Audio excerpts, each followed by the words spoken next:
স্বাভাবিক বিস্তার অথবা পরিমিত বিন্যাস পরিসংখ্যানের সবচেয়ে গুরুত্বপূর্ণ ধারণা।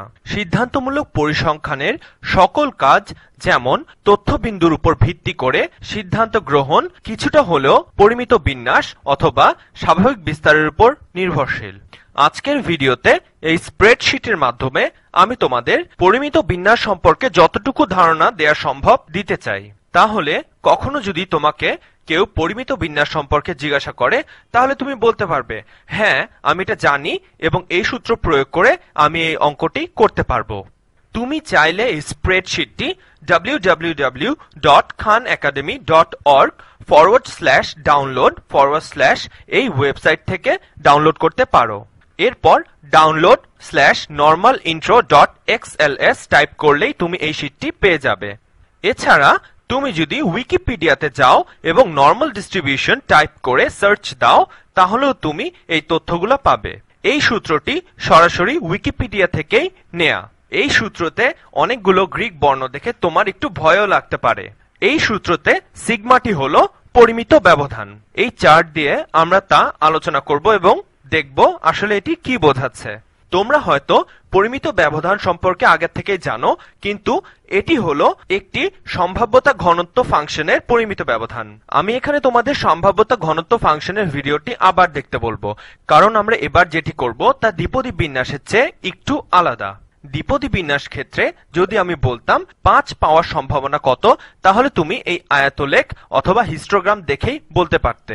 কিন্তু অবিচ্ছিন্ন সম্ভাব্যতা বিন্যাস বা অবিচ্ছিন্ন সম্ভাব্যতা বিন্যাস ফাংশনের ক্ষেত্রে এভাবে তা বের করা সম্ভব নয়। এক্ষেত্রে তোমাকে জিনিসটা এভাবে জিজ্ঞাসা করতে হবে যে 4.5 থেকে 5.5 সীমার মধ্যে সম্ভাবনা কত। তোমাকে একটি সীমানা বা রেঞ্জ বলে দিতে হবে এবং সবশেষে সম্ভাবনাটি পাওয়া যাবে বক্ররেখার নিচে ক্ষেত্রফল দ্বারা, ঠিক এই জায়গার ক্ষেত্রফল দ্বারা।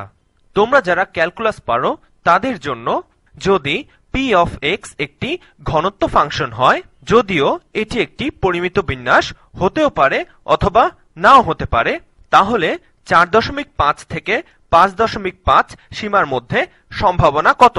এটাকে এভাবে বলা যায় যেমন আগামীকাল 4.5 ইঞ্চি থেকে 5.5 ইঞ্চি পরিমাণ বৃষ্টি হওয়ার সম্ভাবনা কতটুকু। তাহলে এটা হবে 4.5 থেকে 5.5 সীমার মধ্যে p of x অথবা সম্ভাব্যতা ঘনত্ব ফাংশনের ইন্টিগ্রেশন, অর্থাৎ বক্ররেখার নিচের ক্ষেত্রফল। তোমার ক্যালকুলাস সম্পর্কে ধারণা না থাকলে ক্যালকুলাসের ভিডিওগুলো দেখে নাও। আসলে আমি এতক্ষণ যাই লিখলাম তাই হচ্ছে এই বক্ররেখার নিচের এই অংশের ক্ষেত্রফল। বাস্তবে এই সূত্রের চেয়ে আসন্ন মান দিয়ে অঙ্কটি বের করা অনেক সোজা। এই সূত্র দিয়ে অঙ্কগুলো না করলেও তোমার মন খারাপ করার কোনো প্রয়োজন নেই। তুমি সব ইন্টিগ্রালের সমাধান যেভাবে করো ঠিক একইভাবে এই সমাধানটিও করতে পারো, অথবা তুমি একটু ভিন্ন পদ্ধতিতে এই ট্রাপিজয়েড আকৃতির ক্ষেত্রটির ক্ষেত্রফল বের করেও সমাধানটি করতে পারো। এবং তার উপায় হলো এই বিন্দু এবং এই বিন্দুটির গড় নিয়ে এবং তা ভূমির সাথে গুণ করে। অথবা তুমি এটা অন্যভাবেও করতে পারো। দাঁড়াও, আমি আমার কলমের রংটি বদলিয়ে নেই।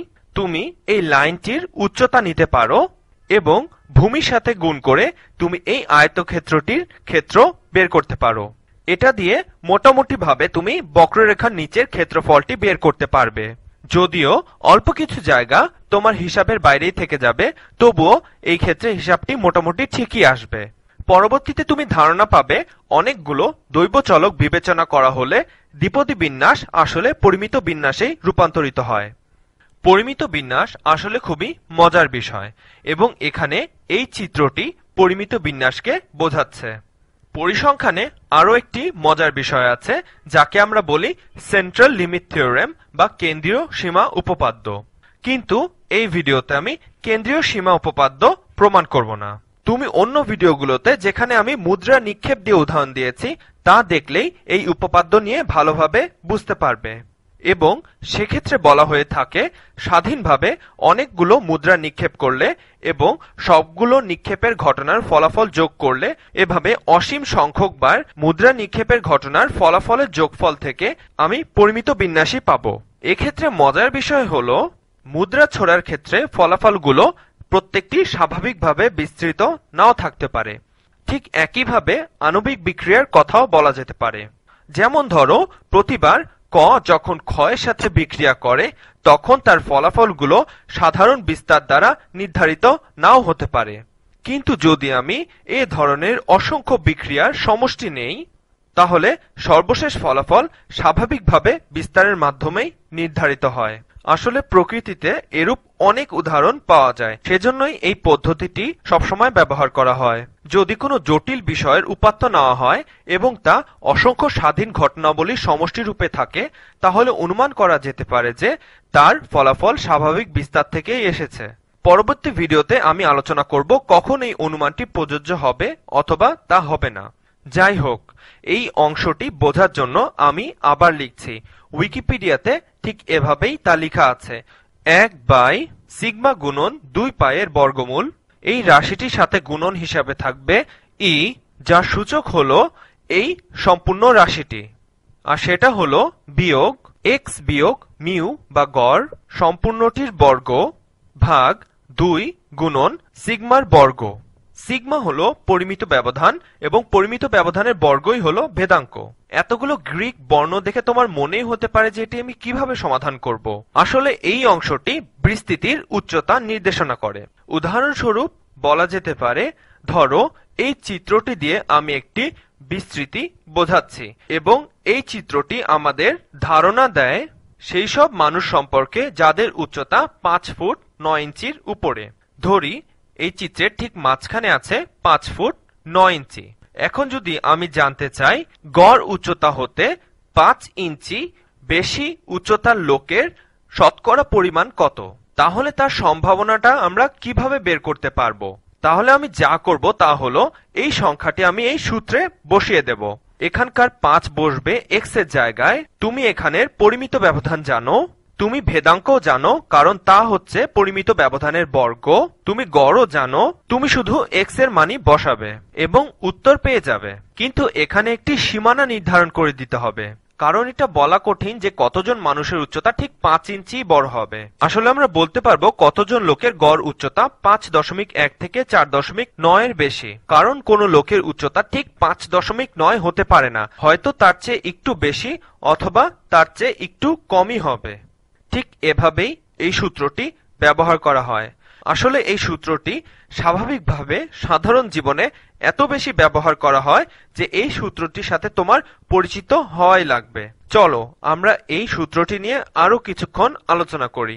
এখন আমি তোমাদের বোঝার সুবিধার জন্য এই সূত্রটিকে একটু গুছিয়ে অন্যভাবে লিখতে চাই। এই সূত্রটিকে আমরা ঠিক এভাবেও লিখতে পারি। আমরা যদি সিগমা চিহ্নটিকে বর্গমূলের ভেতরে নিয়ে নেই,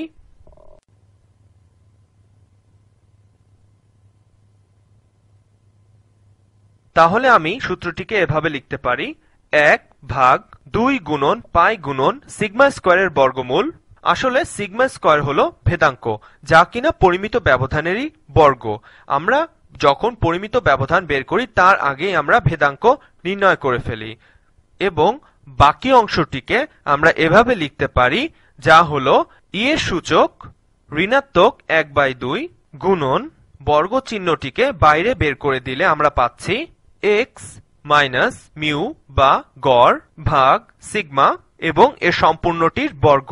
আসলে এভাবে লিখলে এই অংশটি অনেক সহজ হয়ে যায়। কিন্তু এই অংশটি আসলে কি বোঝাচ্ছে? এখানে এক্স বিয়োগ মিউ হলো গড় হতে আমরা যেই বিন্দুর দূরত্ব মাপতে চাচ্ছি তার মান। মিউ হলো গড় যা ঠিক মাঝখানে আছে, তাহলে এক্স মাইনাস মিউ হলো এই জায়গাটি এবং সিগমা হলো পরিমিত পরিমাণ যা কিনা এই দূরত্ব। অর্থাৎ এটি থেকে বোঝায় আমরা গড় হতে কতটুকু পরিমিত ব্যবধান দূরে আছি। এটাকে জেড স্কোরও বলা হয়ে থাকে, অন্য ভিডিওতে এ ব্যাপারে বলা হয়েছে। এখন যদি আমি তাকে বর্গ করি, আমি এই অংশটিকে পুনরায় লিখছি, যা হলো ই এর সূচক ঋণাত্মক 1/2 গুণন এ। এটাকে এভাবে বলা যায়, ই এর সূচক এ এবং এর সম্পূর্ণটির সূচক ঋণাত্মক 1/2। আসলে এই দুটো রাশির মান একই। ঠিক একইভাবে এই অংশটিকে আবার লিখলে সমান সমান 1/2 গুণন পাই গুণন সিগমা স্কয়ার এবং সম্পূর্ণটির বর্গমূল। এখানে সিগমা স্কয়ার হলো ভেদাঙ্ক আসলে আমরা এই সূত্রটি নিয়েই খেলা করছি। আমি চাই এই সূত্রটি সম্পর্কে তোমাদের ভালো ধারণা হোক। এ ব্যাপারে তোমাদের কোনো সমস্যা থাকলে তুমি আমাকে ইমেইল করে দিতে পারো। সূত্রগুলোকে দেখে একটু জটিলও মনে হতে পারে, কারণ একসাথে পাই ই এতগুলো সংখ্যা আছে এখানে। এর পরেও তুমি হয়তো অনেকগুলো সূত্র পাবে যেখানে এরকম অনেকগুলো সংখ্যা একসাথে আছে, এবং এটি তেমনই একটি সূত্র। এখন আমি এই অংশটিকে এভাবেও লিখতে পারি। প্রথমে ই, যার সূচক এক্স মাইনাস মিউ ভাগ সিগমা এবং এর সম্পূর্ণটির বর্গ, এবং সম্পূর্ণ রাশিটির সূচক ঋণাত্মক 1/2। কিন্তু সূচক হিসাবে ঋণাত্মক 1/2 থাকলে তাকে আমরা বর্গমূল লিখতে পারি। এটাকে আমি এখানে আবার লিখছি, যা হলো 1/বর্গমূল 2 গুণন পাই গুণন সিগমা স্কয়ার। এখানে সিগমা স্কয়ারই হলো ভেদাঙ্ক গুণন ই, এবং এই রাশিটি হলো জেড স্কোয়ারের বর্গ। তাহলে আমি যদি বলি জেড হলো এই জায়গার রাশিটি, যা কিনা গড় হতে পরিমিত ব্যবধানের দূরত্ব, তাহলে এখানে লিখছি জেড স্কোয়ারের বর্গ। তাহলে আমি এখানে একটি খুব সরল সূত্র পেলাম। তাহলে আমার নিচের রাশিটি হলো 2 পাই সিগমা স্কয়ার ই এর সূচক জেড স্কয়ারের বর্গ। এটাকে যদি আমি বর্গমূল করি এবং উল্টিয়ে দিই, তাহলেই আমি স্বাভাবিক বিস্তারের সূত্রটি পেয়ে যাব। আসলে আমি এতক্ষণ ধরে উপরের সূত্রটিকেই সরলীকরণ করলাম। আমরা প্রয়োজন হলে মাঝখানের সূত্রগুলোর যে কোনো একটি রূপ নিয়েও কাজ করতে পারি। আসো আমরা এখন স্বাভাবিক বিস্তার নিয়ে আরো কিছু আলোচনা করি। আমার কাছে একটি স্প্রেডশিট আছে এবং এই ঘরগুলোতে আমি মান বসিয়ে স্বাভাবিক বিস্তারের চিত্র আঁকতে পারি। এখন আমরা গড় সমান সমান 0 এবং পরিমিত ব্যবধান 4 নিয়ে কাজ করছি। তোমাদের বোঝার সুবিধার জন্য আমি এখানে ভেদাঙ্ক লিখছি, যা হলো পরিমিত ব্যবধানেরই বর্গ। এখন গড় বদলালে কি হবে? যদি গড়কে আমরা 0-এর বদলে 5 লিখি, তাহলে লক্ষ্য করবে গ্রাফটি ডানে সরে গেছে। এর কেন্দ্রটি বাঁ থেকে ডান দিকে 5 ঘর চলে এসেছে। যদি আমরা গড়টিকে ঋণাত্মক 5 লিখি, তাহলে বেল কার্ভটি 0 থেকে 5 ঘর বাঁ দিকে চলে যায়। এখন যদি আমরা পরিমিত ব্যবধানটিকে বদলাই, তাহলে কি হবে? তোমরা আগেই জানো ভেদাঙ্ক হলো গড় থেকে দূরত্বের বর্গ এবং পরিমিত ব্যবধান হলো সেটারই বর্গমূল। এটাকে এভাবেও বলা যেতে পারে, তা হলো গাণিতিক গড় থেকে কোনো বিন্দুর গড় পর্তায় দূরত্ব কতটুকু। পরিমিত ব্যবধান যত ছোট হবে, বিন্দুগুলো গড়ে ততই কাছাকাছি থাকবে। সেক্ষেত্রে গ্রাফটি আরো চিকন হবে। তাহলে পরিমিত ব্যবধান যখন 2 হবে, তখন গ্রাফটি অনেক চিকন হবে এবং তা গড়ের কাছাকাছি থাকবে। আবার যদি আমরা পরিমিত ব্যবধানকে 10 করি, তাহলে আমরা কি ধরনের গ্রাফ পাবো? গ্রাফটি তখন নিচু হবে এবং গ্রাফের প্রান্তটি অনেক দূর বিস্তৃত থাকবে। আর এটাই হলো এই দুই ধরনের বিন্যাসের মধ্যে পার্থক্য। দ্বিপদী বিন্যাসের মাঝে সবসময় কিছু সংখ্যক মান থাকবে, কিন্তু স্বাভাবিক বিন্যাসের মানগুলো সকল প্রকৃত সংখ্যার মাঝেই বিস্তৃত থাকবে। তবে গড় যদি ঋণাত্মক 5 এবং পরিমিত ব্যবধান যদি 10 হয়, তাহলে বিন্যাসের মাঝে 10,000 পাওয়ার সম্ভাবনা খুবই ক্ষীণ, কিন্তু তা অসম্ভব নয়। এটাকে এভাবেও বলা যায় যে আমি দেয়ালের মধ্যে দিয়ে সরাসরি হেঁটে যেতে পারবো কিনা। এটা হওয়ার সম্ভাবনা খুবই কম, কিন্তু সম্ভাব্যতার হিসেব মতে এটা হওয়ারও খুব ক্ষীণ সম্ভাবনা রয়েছে। আর তাই এ ধরনের ঘটনা শুধুমাত্র স্বাভাবিক বিস্তার দিয়েই বোঝানো সম্ভব।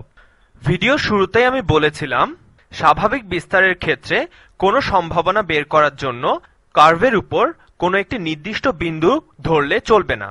এক্ষেত্রে সম্ভাব্যতা বের করার জন্য কার্ভ বা বক্ররেখার নিচের ক্ষেত্রফল বের করতে হবে। তবে এটা যদি আমাদের বিস্তার হয় এবং এই বিস্তার থেকে আমি যদি 0 পাওয়ার সম্ভাবনা কতটুকু, আমি যদি একেবারে ঠিক 0 পাওয়ার সম্ভাবনাই বের করতে চাই, তাহলে তার সম্ভাবনা হবে 0, কারণ কার্ভ বা বক্ররেখার নিচে এর সম্ভাবনা একটি রেখার মাধ্যমেই প্রকাশ করা হচ্ছে, যার কোনো ক্ষেত্রফল পাওয়া সম্ভব নয়। এক্ষেত্রে সম্ভাবনার জন্য একটি সীমানা নির্ধারণ করে দিতে হবে। আমি উপরের ঘরগুলোতে সীমানাগুলো লিখে দিচ্ছি। তাহলে সম্ভাব্যতা বের করার জন্য আমি একটি সীমানা ধরে নিচ্ছি ঋণাত্মক 0.005 থেকে ধনাত্মক 0.005 পর্যন্ত। অথবা আমি যদি সম্পূর্ণ সংখ্যা ধরি, তাহলে ঋণাত্মক 1 থেকে শুরু করে ধনাত্মক 1 পর্যন্ত, এবং এর ফলাফল আসে 7%। এটা কিভাবে হিসাব হলো তা আমি একটু পরে দেখিয়ে দিচ্ছি। আমি এইমাত্র কি করলাম? ঋণাত্মক 1 থেকে ধনাত্মক 1 এর মাঝে আমরা ঋণাত্মক 1 নিয়েছি যা রেখার উপর এই জায়গায় অবস্থিত এবং ধনাত্মক 1 যা রেখার উপর এ জায়গায়, এবং আমরা বক্ররেখার নিচের এই জায়গাটির ক্ষেত্রফল বের করছি। এই দাগ দেওয়া জায়গাটির ক্ষেত্রফলই আমরা বের করছি। যারা ক্যালকুলাস জানো তারা বুঝতেই পারছো আমরা ঋণাত্মক 1 থেকে 1 এর মাঝে ইন্টিগ্রাল বের করছি এই ফাংশনটির জন্য, যেখানে পরিমিত ব্যবধান হলো 10 এবং গড় হলো ঋণাত্মক 5। আমরা এই বিস্তার চিত্রটির উপর ভিত্তি করে হিসাব করছি।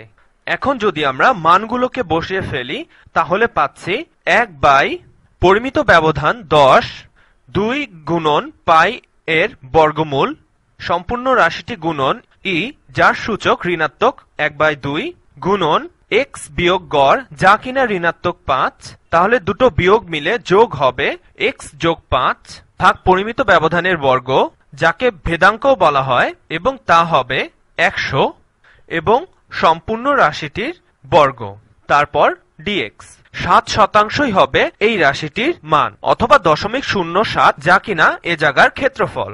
খুব ভালোভাবে ক্যালকুলাস জানলেও এই রাশিটির মান হিসেব করে বের করা অনেক কঠিন, তাই আমরা একে সংখ্যার মাধ্যমেও বের করে থাকি। আর তা বের করার জন্য একটি সহজ ফাংশন তৈরি করা হয়েছে যাকে বলা হয় কিউমুলেটিভ ফাংশন, এবং এই ফাংশন দিয়ে খুব সহজেই এই জায়গার ক্ষেত্রফল বের করা সম্ভব। আসলে কিউমুলেটিভ ডিস্ট্রিবিউশন ফাংশন x এর একটি ফাংশন যাকে আমরা CDF অফ x দিয়েও লিখতে পারি, যা দিয়ে আমরা বক্ররেখার নিচের ক্ষেত্রফলও বের করতে পারবো। আমরা ধরে নিচ্ছি এই জায়গাটাই হলো x। এই ফাংশনের মাধ্যমে x পর্যন্ত বক্ররেখার নিচের ক্ষেত্রফল কতটুকু তা আমরা জানতে পারবো। অন্যভাবে বলতে গেলে x এর চেয়ে কম মান পাওয়ার সম্ভাবনা কত। এটির মান হলো ঋণাত্মক অসীম হতে x পর্যন্ত আমাদের সম্ভাব্যতা ঘনত্ব ফাংশন, অর্থাৎ p অফ x dx। যখন তুমি এক্সেল এর সাধারণ বিস্তার ফাংশনটি ব্যবহার করতে যাবে তখন ঠিক এভাবে লিখবে। তুমি লিখবে নর্ম ডিস্ট্রিবিউশন, এরপর তুমি তোমার x এর মান বসাবে, তারপর তোমাকে গড়টি লিখতে হবে এবং পরিমিত ব্যবধানও লিখতে হবে। এখন যদি তুমি কিউমুলেটিভ ডিস্ট্রিবিউশন পেতে চাও তাহলে তুমি লিখবে ট্রু, এবং স্বাভাবিক বিস্তার বা নরমাল ডিস্ট্রিবিউশন পেতে চাইলে লিখবে ফলস। তুমি এই চিত্রটি পেতে চাইলে বড় হাতের অক্ষরে লিখবে ফলস। এখন যদি তুমি কিউমুলেটিভ ডিস্ট্রিবিউশন ফাংশন করতে চাও তাহলে আমি নতুন করে লেখার জন্য নিচে নেমে আসছি এবং তোমাকে আবার ভালোভাবে দেখাচ্ছে। তাহলে তুমি যদি কিউমুলেটিভ ডিস্ট্রিবিউশন ফাংশন করতে চাও তাহলে তোমাকে লিখতে হবে ট্রু, এবং তুমি এ ধরনের একটি চিত্র পাবে। তাহলে উপরের চিত্রটি হলো একটি স্বাভাবিক বিস্তার এবং নিচের চিত্রটি হলো কিউমুলেটিভ ডিস্ট্রিবিউশন বা কিউমুলেটিভ বিস্তার। এখন যদি আমি জানতে চাই 20 এর নিচের মান পাওয়ার সম্ভাবনা কতটুকু, তাহলে আমি এই বিস্তার হতে 20 এর নিচের যে কোনো মান খুঁজে বের করতে পারবো। এখন যদি আমি কিউমুলেটিভ ডিস্ট্রিবিউশন বা কিউমুলেটিভ বিস্তারটি ব্যবহার করি এবং 20 সংখ্যাটির দিকে তাকাই, তাহলে আমি দেখতে পাবো 20 বা তার কম সংখ্যা পাওয়ার সম্ভাবনা অনেক বেশি, যা কিনা প্রায় 100%, কারণ উপরের চিত্রের সব মানই 20 এর কম। যদি জানতে চাই ঋণাত্মক 5 এর চেয়ে কম কোনো মান পাওয়ার সম্ভাবনা কত, আমার গড় হলো ঋণাত্মক 5, তাহলে অর্ধেক ফলাফল হবে এর নিচে এবং অর্ধেক হবে এর উপরে। এই বিন্দুতে সম্ভাব্যতা হলো 50%, অতএব ঋণাত্মক 5 এর নিচে মান পাওয়ার সম্ভাবনা 50 ভাগ। এখন যদি আমি ঋণাত্মক 1 এবং 1 এর মাঝে সম্ভাবনা কতটুকু তা বের করতে চাই, তাহলে আমি এই বিস্তার হতে ঋণাত্মক 1 এর চেয়ে কম মান পাওয়ার সম্ভাবনাগুলো বের করব, যা হলো এই হলুদ রঙে দাগ দেয়া জায়গাটির ক্ষেত্রফল। এরপরে আমি বের করব 1 বা তার চেয়ে কম মান পাওয়ার সম্ভাবনা, এবং তা বোঝানোর জন্য আমি একটি ভিন্ন রং ব্যবহার করছি। তাহলে 1 বা তার কম মান পাওয়া যাবে এই জায়গায়। এরপর আমি লাল জায়গাটি থেকে হলুদ জায়গার ক্ষেত্র বিয়োগ দিলেই আমার উত্তর পেয়ে যাব, আর এটা বোঝানোর জন্যই আমি স্প্রেডশিটটি ব্যবহার করেছি। আমি নিচে এটা তোমাদের দেখাচ্ছি। আমার কম্পিউটার লোড হতে একটু সময় নিচ্ছে, এজন্যই একটু দেরি হচ্ছে। এখন আমি যা করছি সেটা হলো কিউমুলেটিভ ডিস্ট্রিবিউশন ফাংশনে 1 এর মান কোথায় আছে তা খুঁজে বের করলাম, এবং সেটা হবে ঠিক এই জায়গাটিতে। এরপর আমি ঋণাত্মক 1 এর জন্য স্থানটি বের করছি এবং তা হলো ঠিক এ জায়গায়। এবং এই দুটির পার্থক্য হবে আমি যদি এই দুটো সংখ্যাকে বিয়োগ করি, আর তাই হবে এই দুটো সংখ্যার মাঝে কোনো মান পাওয়ার সম্ভাবনা। অন্যভাবে বলতে গেলে ওই দুটি সংখ্যার মাঝখানের ক্ষেত্রফল। আমি তোমাদের উৎসাহিত করব যে তোমরা এই বিষয়টি নিয়ে আরো ঘাটাঘাটি করো, তাহলে তুমি এক্সেলের সূত্রগুলো নিয়ে আরো দক্ষতা অর্জন করবে। আগে সম্ভাবনাটির উত্তর পাবে ঠিক এই জায়গাটি থেকে। এখন তোমার মনে যদি ধারণা আসে তুমি পরিমিত ব্যবধানের মধ্যে সম্ভাবনা কতটুকু পাবে, তোমাদের বোঝার সুবিধার জন্য আমি এঁকে দিচ্ছি। মাঝখানের এই লাইনটি হলো গড় এবং বাঁয়ে এটি হলো এক পরিমিত ব্যবধান কম এবং ডান দিকেরটি হলো গড় হতে এক পরিমিত ব্যবধান বেশি। কেউ যদি প্রশ্ন করে গড় হতে এক পরিমিত ব্যবধানের মধ্যে সম্ভাবনা কতটুকু, তা আমি সহজেই বের করতে পারবো। এখানে দেয়া আছে গড় হলো -5, তাহলে এক পরিমিত ব্যবধান নিচে হবে -15 এবং এক পরিমিত ব্যবধান উপরে হবে 10 - 5 অর্থাৎ 5। তাহলে আমার সীমানা হলো 5 থেকে 15 মধ্যে এবং ফলাফল হলো 68.3%। অর্থাৎ গড় হতে উপরে এবং নিচে এক পরিমিত ব্যবধানের মধ্যে আমি সবসময় 68.3% মান পাবো। এখানে ধরে নিতে হবে যে আমি স্বাভাবিক বিস্তার বিবেচনা করছি, আর বক্ররেখার নিচে এই অংশটি 68.3% বোঝাচ্ছে এবং এটা পাওয়ার উপায় হলো কিউমুলেটিভ ডিস্ট্রিবিউশন ফাংশন। আমি আবার নিচে যাচ্ছি। এখন আমি যদি ধনাত্মক 5 বিবেচনা করি তাহলে তার অবস্থান হবে ঠিক এই জায়গাটিতে এবং তা গড় হতে এক পরিমিত ব্যবধান উপরে এবং তার সম্ভাবনা প্রায় 90% কাছাকাছি হচ্ছে। এরপর আমি এক পরিমিত ব্যবধান গড় থেকে কম ধরে পাচ্ছি -15, যা কিনা এই জায়গায়, এবং তা হচ্ছে 15% কাছাকাছি। ধরে নি এটি হলো 18 বা 18%। এখন যদি আমি এই দুটো সংখ্যার মান বিয়োগ করি তাহলে আমি এই দুটোর মাঝামাঝি কোনো মান পাওয়ার সম্ভাবনা বের করতে পারবো, কারণ এই বিন্দুটি 5-এর চেয়ে কোনো কম মান পাওয়ার সম্ভাবনা নির্দেশ করে। তাহলে কিউমুলেটিভ ডিস্ট্রিবিউশন ফাংশন থেকে এটাই বোঝা যাচ্ছে। এখন আমি আবার উপরের চিত্রটিতে ফিরে যাচ্ছি।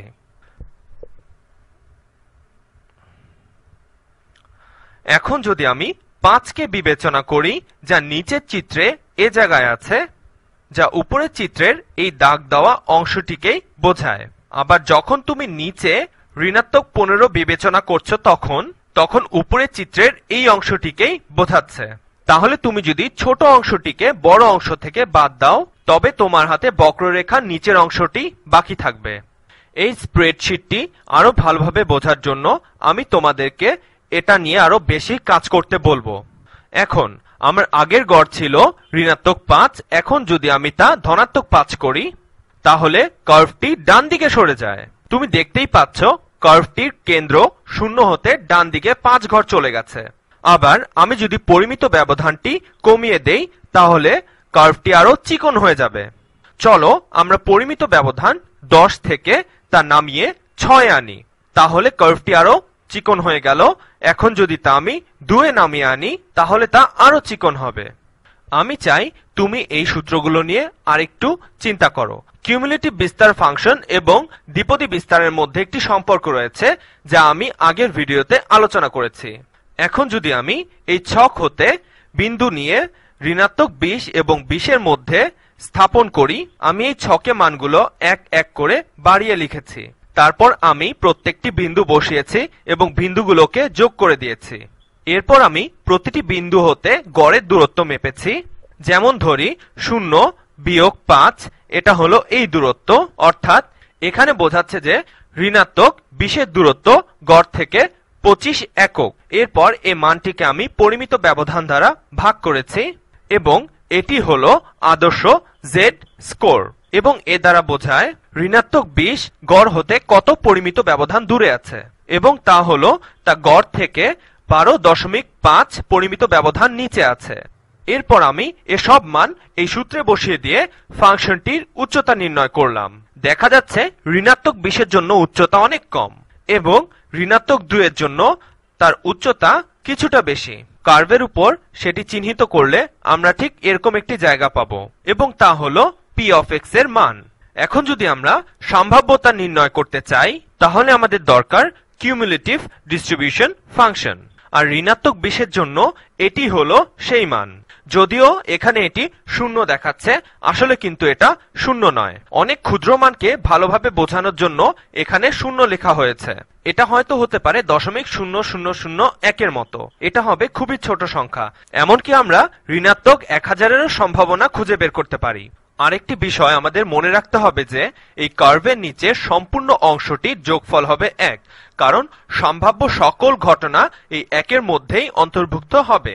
এটা দেখানোর জন্য যদি আমি এখানে খুব ছোট সংখ্যা বসাই আর এই বক্সে যদি বড় সংখ্যা বসাই তাহলে আমি 100% পেয়ে গেলাম। এটি আসলে 100 নয়। সত্যিকার অর্থে 100 পেতে হলে আমাকে ঋণাত্মক হতে ধনাত্মক অসীম পর্যন্ত যেতে হবে। এখানে যেটা আমরা পেয়েছি সেটা হয়তো 99.9999% হতে পারে। আর সেটা হিসাব করার জন্য আমি এই বিন্দুর কিউমুলেটিভ ডিস্ট্রিবিউশন ফাংশন নেই এবং তা থেকে আমি এই বিন্দুটির কিউমুলেটিভ ডিস্ট্রিবিউশন ফাংশনকে বিয়োগ করি। আর এভাবেই আমি 100 পেয়েছি। আশা করি আজকের ভিডিও থেকে আমি তোমাদের স্বাভাবিক বিস্তার সম্পর্কে একটি ভালো ধারণা দিতে পেরেছি। আমি তোমাদের বলবো তোমরা এই বিষয়ে আরো অনুশীলন করো এবং নিজে নিজে স্প্রেডশিটটি বানানোর চেষ্টা করো। এরপর আমি তোমাদের দেখাবো স্প্রেডশিটটিকে অন্যান্য ক্ষেত্রে কিভাবে ব্যবহার করা হয়ে থাকে। আজকের মতো এতটুকুই। পরবর্তী ভিডিওতে তোমাদের সাথে আবার দেখা হবে।